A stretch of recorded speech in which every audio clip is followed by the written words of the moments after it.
Hello my dear friends, कैसे हैं आप सब लोग। आई होप सभी लोग स्वस्थ और अच्छे होंगे। आज हम महात्मा गांधी जी से रिलेटेड कुछ फैक्ट्स को क्लियर करेंगे कि गांधी जी की उत्तराखंड यात्राएं उन्होंने कब कब की और उन्होंने क्या क्या कार्य किए हमारे उत्तराखंड में आकर। तो स्टार्ट करते हैं। स्टार्ट करने से पहले मेरा आप लोगों से रिक्वेस्ट है कि अगर आप लोगों ने मेरे चैनल को सब्सक्राइब नहीं किया तो सबसे पहले मेरे चैनल को सब्सक्राइब कर ले, ताकि आने वाली सभी वीडियोस की नोटिफिकेशन सबसे पहले आप तक पहुंचे। तो स्टार्ट करते हैं आज का वीडियो। मैं अनामिका शर्मा वीडियो स्टार्ट करती हूँ। उत्तराखंड के स्वतंत्रता संग्राम आंदोलन के सूत्रपात्र में प्रमुखतया महात्मा गांधी की भूमिका मानी जाती है। राष्ट्रीय स्तर पर कांग्रेस के कार्यक्रमों पर अधिवेशनों में उत्तराखंड के व्यक्तियों की हिस्सेदारी होने से यहाँ स्वतंत्रता संग्राम आंदोलन की लहर जो है तेजी से फैली और खुमाड़ में जो एक स्थान है सल्ट, उसके आंदोलन को गांधी जी ने कुमाऊं की बारदोली की संज्ञा प्रदान की।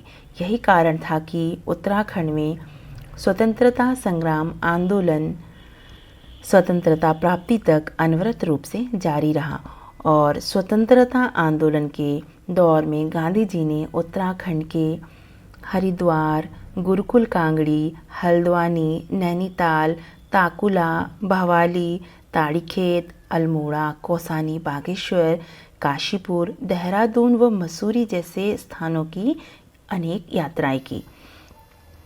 उन्होंने वर्ष 1915 से 1946 तक तकरीबन 6 बार उत्तराखंड की यात्रा की।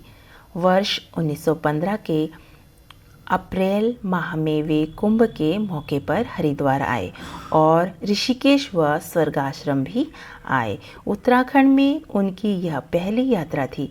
इसके बाद वे वर्ष 1916 में पुनः हरिद्वार आए और स्वामी श्रद्धानंद के विशेष आग्रह पर उन्होंने गुरुकुल कांगड़ी में व्याख्यान दिया।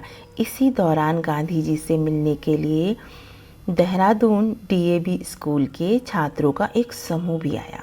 जून 1929 में जब गांधी जी का स्वास्थ्य खराब चल रहा था तो वे पंडित नेहरू के आग्रह पर स्वास्थ्य लाभ करने अहमदाबाद में कुमाऊं की यात्रा पर निकल पड़े। जब उन्होंने स्वास्थ्य लाभ प्राप्त करने के साथ साथ कई सभाओं में अपने विचार व्यक्त किए। 14 जून 1929 की सुबह में बरेली से जो है हल्द्वानी पहुँचे। हल्द्वानी में एक सभा में भाग लेने के बाद वे नैनीताल पहुँचे और शाम को एक सार्वजनिक सभा में उनके द्वारा पहाड़ की गरीबी, खादी प्रचार व आत्म स्वावलंबन पर अपने विचार व्यक्त किए।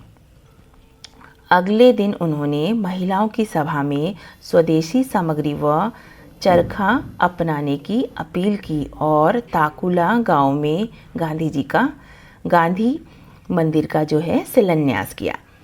इसी दिन उन्होंने भवाली में एक सार्वजनिक सभा को संबोधित किया और भवाली के नगरवासियों ने उन्होंने मान पत्र भेंट किया। नैनीताल प्रवास के दौरान वे गोविंद लाल शाह के आतिथ्य में रहे। 16 जून को वे खैरना होते हुए ताड़ीखेत पहुँचे, जहां उन्होंने 1921 के असहयोग आंदोलन के दौरान खोले गए प्रेम विद्यालय के वार्षिक उत्सव में भाग लिया और एक सार्वजनिक सभा में स्थानीय ग्रामीण जनों को स्वार्थपरायणता व आंचलिक संकीर्णता से ऊपर उठकर राष्ट्रीय प्रेम व आत्मविश्वास की भावना ग्रहण करने का संदेश दिया। और 18 जून को वे रानीखेत होते हुए वे अल्मोड़ा पहुँचे, जहां उन्होंने चौघान पाटा पार्क में एक विशाल जनसमूह को संबोधित किया और तत्कालीन म्यूनिसिपल बोर्ड के अंग्रेज चेयरमैन सरमन ओकले ने उनके सम्मान में हिंदी में मानपत्र पढ़ा। अगले दिन उन्होंने रैमजे कॉलेज, शुद्ध साहित्य समिति व भारतीय मसीही केंद्र के साथ साथ महिला सभा व मल्ली बाजार में आयोजित सभाओं को संबोधित किया।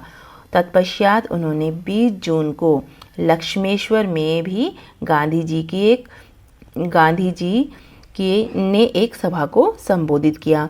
अगले दिन 21 जून को वे यशोदा माई व अंग्रेज साधु रोनाल्ड निक्सन नाम का एक व्यक्ति है जिसे हम अंग्रेज साधु के नाम से जानते हैं, उनसे भी मिले और अल्मोड़ा में गांधी जी 4 दिन रहे। अल्मोड़ा प्रवास के दौरान गांधी जी की गाड़ी में पदम सिंह नाम का एक स्थानीय ग्रामीण गंभीर रूप से घायल व्यक्ति था और बाद में जो है उनकी मृत्यु भी हो गई थी। इस घटना का गांधी जी को बहुत ज़्यादा अफसोस हुआ था और 22 जुलाई को अल्मोड़ा से चलकर गांधी जी शाम को कौसानी पहुँचे और अगले दिन गरुड़ तक मोटर में बैठकर वहां से बागेश्वर तक पैदल यात्रा तय की। बीच बीच में थक जाने पर वे दांडी में भी पहुंचे और दोपहर में बागेश्वर पहुंचकर उन्होंने शाम को स्वराज्य मंदिर का शिलान्यास किया और एक सार्वजनिक सभा में अपने विचार दिए। शाम को वे सरयू बगड़ में अपार जनसमूह के बीच प्रार्थना सभा में भी शामिल हुए और नेक्स्ट डे जब बागेश्वर में वो पहुँचे तो बागनाथ मंदिर के उन्होंने दर्शन किए और बागनाथ मंदिर के दर्शन करने के बाद वे कौसानी चले गए। कौसानी में 24 जून सोमवार को उन्होंने जो है श्रीमद् भागवत गीता के ऊपर अनाशक्ति योग पर लिखी प्रस्तावना का जो है समापन किया। उन्होंने 1 जुलाई तक सप्ताह भर कौसानी में ही रहकर स्वास्थ्य लाभ किया। लेखन स्वाध्याय के साथ हिमालय दर्शन का आनंद उठाने के अलावा उन्होंने स्थानीय लोगों से बातचीत भी की। 2 जुलाई की दोपहर में गांधी जी ने कौसानी से प्रस्थान किया और काशीपुर होकर दिल्ली चले गए। 1929 के सितंबर में गांधी जी देहरादून व मसूरी की यात्रा पर आए। देहरादून में उन्होंने कन्या गुरुकुल का भ्रमण किया और शहंशाही आश्रम में पीपल का एक वृक्ष भी लगाया।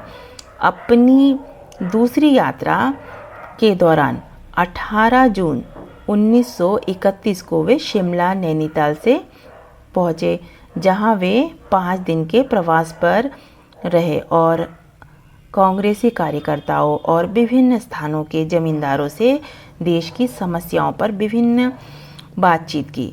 इस दौरान वे गवर्नर सर मालकम हैली से भी मिले। इस अवधि में वे कई सार्वजनिक सभाओं को भी संबोधित करते रहे और उनमें शामिल हुए।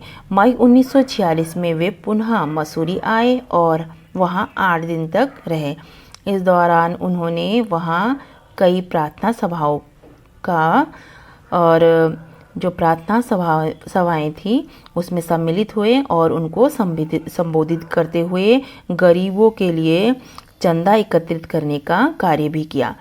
उत्तराखंड की इन यात्राओं में गांधी जी के साथ साथ कई स्थानों में कई महत्वपूर्ण व्यक्ति भी उनके साथ में रहे, जिनमें माता कस्तूरबा मीरा बहन, खुर्शीद बहन, नेहरू और आचार्य कृपालिनी ऐसे महान व्यक्तित्व और उत्तराखंड के जैसे देवकीनंदन पांडे व गोविंदलाल शाह जैसे अनेक व्यक्तित्व के लोग उनके साथ सम्मिलित रहे। आई होप ये वीडियो आप लोगों को बेहद पसंद आई होगी। अगर इस वीडियो के संकलन में आप लोगों को कोई त्रुटि मिले तो कमेंट बॉक्स में ज़रूर बताएं। आपने मुझे सुना, इसके लिए धन्यवाद।